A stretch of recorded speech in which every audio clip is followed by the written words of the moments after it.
Hi, my name's Alysha. Oh, there's a monitor right there. Look at the things I'm discovering. OK.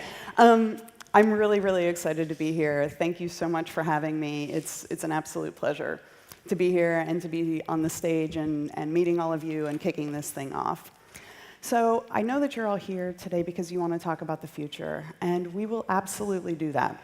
That's what we're going to do for the next 2 days. But I think before we start looking into the future, I'd actually like to start by looking into the past.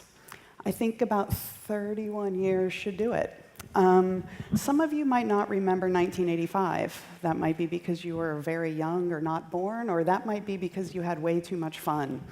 No judgment, Howard, no judgment. If 1985 is a little bit fuzzy for you, here's a little bit of what it felt like. It was a lot like Stranger Things, if you've watched that. I believe you saw this already, but Microsoft launched Windows 1.0. And so when you're in your Windows 10 environment or working on your HoloLens and you wonder, where did it all begin? Here. Madonna and Phil Collins ruled the airwaves. They were the big musical stars of the year. My favorite TV show starred an autonomous car and a guy who I believe is really popular here in Germany to this day. You know, they say autonomous cars are the future, but I've been waiting for Kit for a really long time, so, you know, any day now would be great. Thanks. And some of the biggest movies of the year were perfect for kids my age, namely Back to the Future, in which a high school kid uses a plutonium-enhanced DeLorean to go back 30 years into the past, and he sees all the changes that have happened to society and cultural norms over those 3 decades. But what happened between 1955 and 1985 is completely dwarfed by what happened in the 30 years after that, which will once again be dwarfed by what's going to happen in the next 30. So let's take a look at that. If I had come here to Cologne in 1985, these are the things I would have packed in my carry-on bag. Something to read, something to listen to, a camera, a planner, a notebook, something to play with, a map, and my boarding pass. Interestingly, packing to come out here for this trip or any other trip, I packed something to read, something to listen to, a camera, a planner, a notebook, something to play with, a map, and my boarding pass. Not a lot has changed there. And I actually think that's a really important piece, because we tend to look to technology to change everything. And while it does in some ways, there are inherent human needs that don't change at all. We want to learn, we want to play, we want to connect, we want to explore, we want to stimulate our senses, and we want to remember that. These are needs that haven't changed, and they're not going to change. So I think as you think about these media that are starting to appear on the landscape, that are becoming commercially available, I think it's really important to remember that in general, the things that we as human beings want to do haven't changed for a really long time. So one thing that has changed is, instead of a backpack full of things, all of the stuff that I showed in that slide is now contained in a single lightweight device. We call it a phone. But calling it a phone is honestly a little bit like calling a Swiss Army knife a toothpick. I mean, sure, you can use it as a phone, but that's not what most of us do with it. It's certainly not what I do with it. Another big change that's happened over the last 30 years is our interfaces and objects on our desk have gone through a similar evolution. We used to use knobs and switches and dials. Our interfaces were very analog, and they were very three-dimensional. These days, we've traded all of those 3D things for two-dimensional clicks and swipes and pinches. We've basically virtualized an entire desk and put it into a machine. Oh, sorry about that.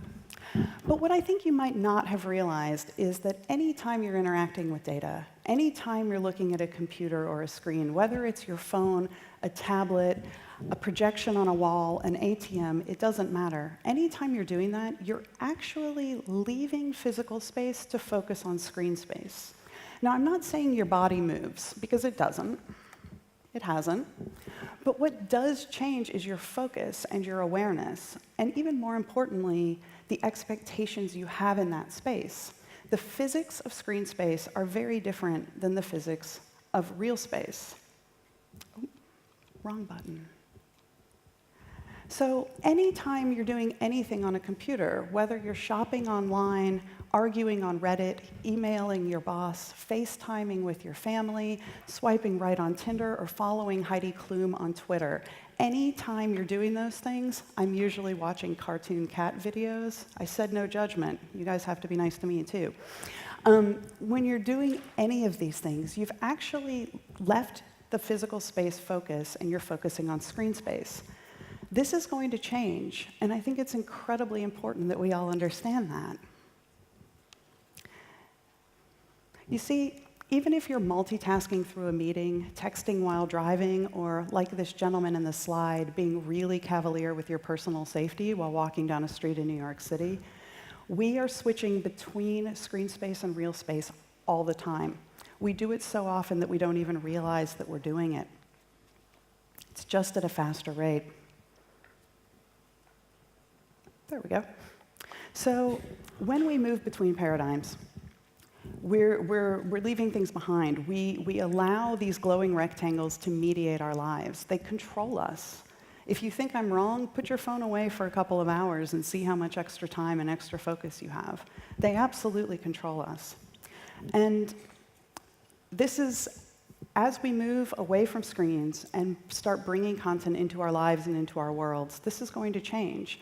And it offers a huge set of challenges, but also a giant set of opportunities for those of you who are working in this space. And that is what we're here to discuss. So I had actually planned to clarify some terms from the outset, but Mrs. Hammer did a fantastic job of covering that. So I'll just be really, really quick here, because I do think it's important. Lots of companies have sort of created their own terms that they want to trademark or own, and so I think having an understanding of what these terms actually mean, making sure we share that is important. So virtual reality, as she said, is an immersive experience that usually covers your entire visual field and blocks your hearing. In this space, it's all about presence. If it's done well, you feel like you're really there. You feel like you're really experiencing something. When I see pictures like this, though, I look at it and I'm like, oh, so this only works for men? I just want to say that I think it's so refreshing and wonderful that it's the first session of the morning and there have already been 3 ladies up on the stage. But this is a stereotype, and it's definitely something that I think people should be aware of, is make sure that the systems, as you think about them, design them, engineer them, that you understand that there are many more audiences than what is generally shown. All right, yep, we had to go here. So this is probably the most ubiquitous augmented reality that's being seen out there in the world right now. There is a slight distinction between augmented reality and mixed reality, which we'll talk about in one second. But I think it's worth noting that augmented reality in this case is very much mediated by another device. You view it through a tablet, you view it through a phone, you view it through something else. Mixed reality, on the other hand, is when content is actually spatially located and interacts with you. This, for the record, was Back to the Future 2's view of what 2015 would look like. The shark still looks fake. So content is about to break out of the glass prisons that it's lived in. It's going to move beyond screens and into our world.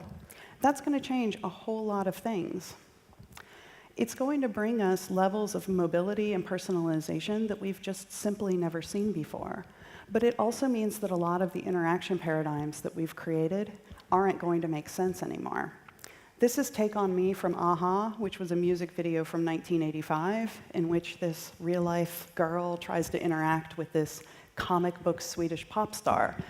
And I joke about it, but at the same time, how do you interact with a virtual Swedish pop star?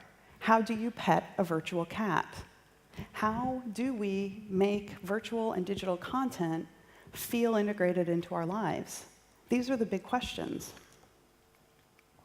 So we switch between physical space and screen space so often, and we don't even realize we're doing it, that sometimes we get confused as to where we are. So how many of you have an e-reader? OK. How many of you have at some point put your finger on an analog book expecting a definition to pop up? Yeah. The first time I did that, I started laughing so hard I almost fell out of the bed, because I realized, like, oh my gosh, you're carrying this behavior that doesn't even make sense into another paradigm.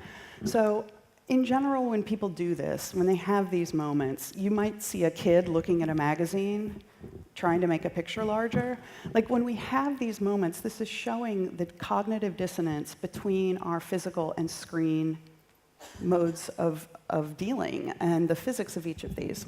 And so I'm joking about it today, but the truth is these are literally the problems we need to be solving in VR and AR right here and right now. I think it's also worth mentioning that when I talk about moving beyond the screens, which is what I'm actually going to talk about this afternoon, there are already lots of pieces of tech that have moved beyond the screen and are working for you. So Google Now is a great example of how algorithms and artificial intelligence can be used to bring information, directions, et cetera, to people. But you can't change the laws of physics. And we're going to really have to rethink how we interact with content. I think one of the mistakes that I see people doing all the time is taking all of the behavior from the devices we know and love and just mapping it into the new medium. And I'm going to give you a hint. It doesn't work. You can't change the laws of physics. You can't just take one thing and put it into another realm and have it work seamlessly. It doesn't. We have to really rethink everything from the beginning. And that's going to require being a lot more diverse in our thinking. I am an interaction and user experience designer. That's my background. And so consequently, I think interaction designers are the best. I think we are the ones who are going to solve this problem. But the truth is we're not.